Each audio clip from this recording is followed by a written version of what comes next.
اس لیے تم پر ضروری ہے کہ تم اس نبی کی طرف بڑھنے میں پہل کرو۔ اس راہب کی کہی ہوئی بات میرے دل میں نقش ہو گئی۔ میں تیزی کے ساتھ وہاں سے واپس روانہ ہوا اور مکہ پہنچا۔ یہاں پہنچ کر میں نے لوگوں سے پوچھا، کیا کوئی نیا واقعہ بھی پیش آیا ہے؟ تو لوگوں نے بتایا، ہاں، محمد بن عبداللہ امین نے لوگوں کو اللہ کی طرف دعوت دینا شروع کی ہے۔ ابو بکر نے ان کی پیروی قبول کر لی ہے۔ میں یہ سنتے ہی گھر سے نکلا اور ابو بکر صدیق رضی اللہ تعالی عنہ کے پاس پہنچ گیا۔ میں نے انہیں راہب کی ساری بات سنا دی۔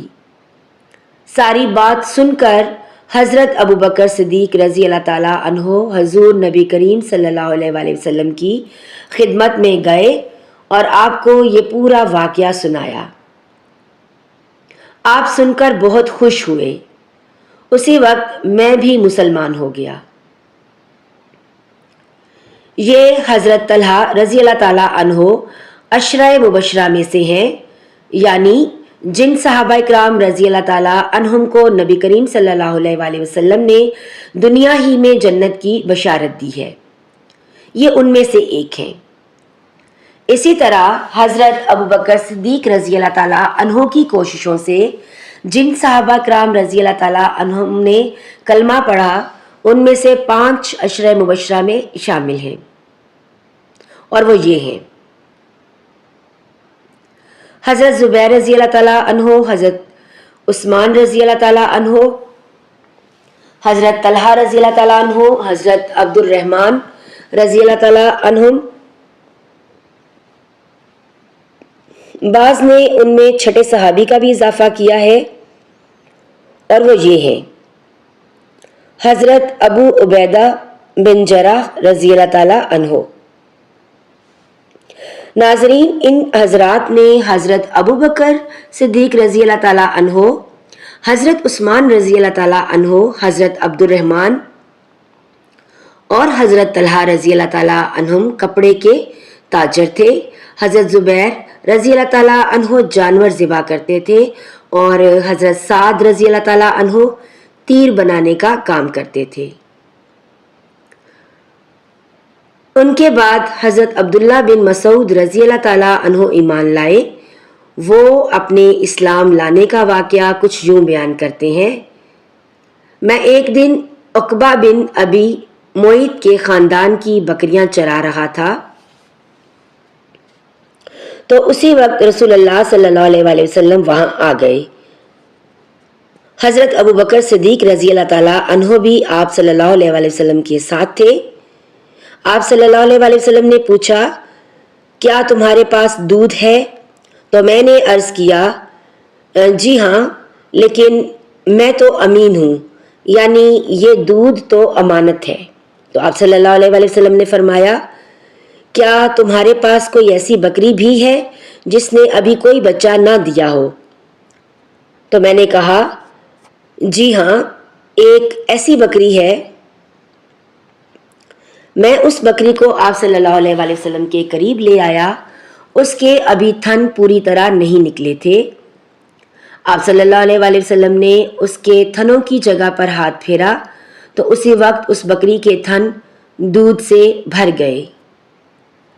یہی واقعہ دوسری روایت میں کچھ یوں بیان ہوا ہے کہ اس بکری کے تھن سوکھ چکے تھے اور آپ صلی اللہ علیہ وآلہ وسلم نے ان پر ہاتھ پھیرا تو وہ دودھ سے بھر گئے۔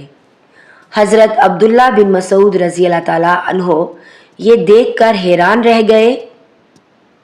وہ آپ صلی اللہ علیہ وآلہ وسلم کو ایک صاف پتھر تک لے آئے۔ وہاں بیٹھ کر آپ صلی اللہ علیہ وآلہ وسلم نے بکری کا دودھ دوہا۔ آپ صلی اللہ علیہ وآلہ وسلم نے وہ دودھ ابو بکر صدیق رضی اللہ تعالیٰ عنہ کو پلایا، پھر مجھے پلایا، اور آخر میں آپ صلی اللہ علیہ وآلہ وسلم نے خود پیا۔ پھر آپ صلی اللہ علیہ وآلہ وسلم نے بکری کے تھن سے فرمایا، سمٹ جا۔ چنانچہ تھن فوراً ہی پھر ویسے ہو گئے جیسے پہلے تھے۔ حضرت عبداللہ بن مسعود رضی اللہ تعالیٰ عنہ فرماتے ہیں جب میں نے رسول اللہ صلی اللہ علیہ وآلہ وسلم کا یہ معجزہ دیکھا تو آپ صلی اللہ علیہ وآلہ وسلم سے عرض کیا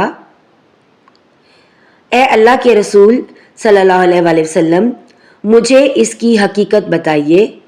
تو آپ صلی اللہ علیہ وآلہ وسلم نے یہ سن کر میرے سر پر ہاتھ پھیرا اور فرمایا اللہ تم پر رحم فرمائے، تم تو جانکار ہو۔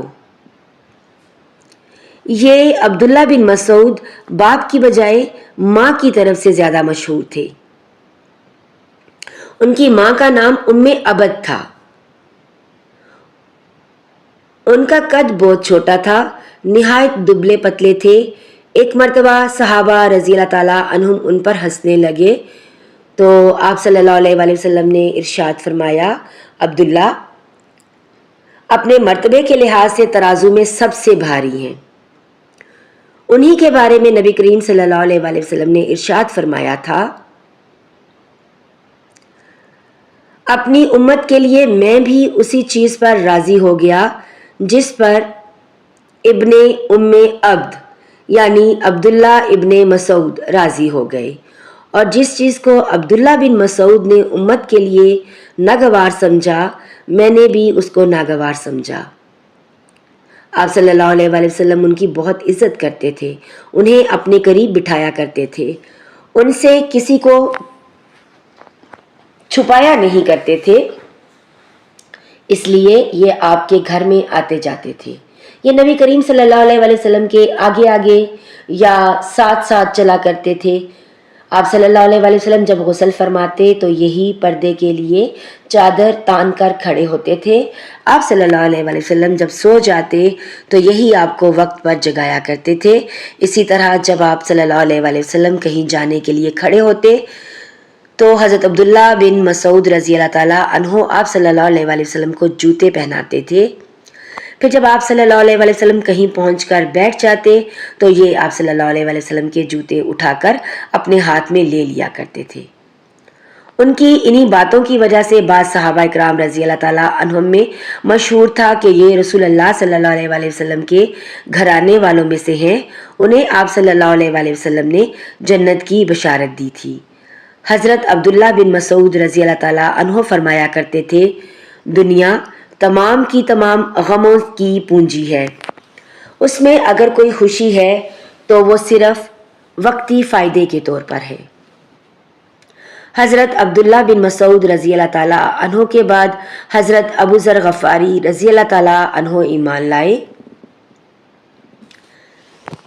ناظرین آج کی ویڈیو بس یہیں تک۔ سیرت النبی صلی اللہ علیہ وآلہ وسلم کی یہ ویڈیو اگر اچھی لگے تو اسے اپنے دوستوں اور رشتہ داروں میں شیئر کرنا مت بھولیے گا۔ جو ناظرین چینل پر نئے ہیں وہ چینل کو ضرور سبسکرائب کر لیں تاکہ سیرت النبی کی ہر نئی ویڈیو آپ تک بر وقت پہنچ سکے۔ ناظرین ویڈیو دیکھنے کا شکریہ، ملتے ہیں ایک نئی ویڈیو میں، تب تک اپنا بہت سا خیال رکھیے گا اور دعاؤں میں یاد رکھیے گا۔ اللہ حافظ۔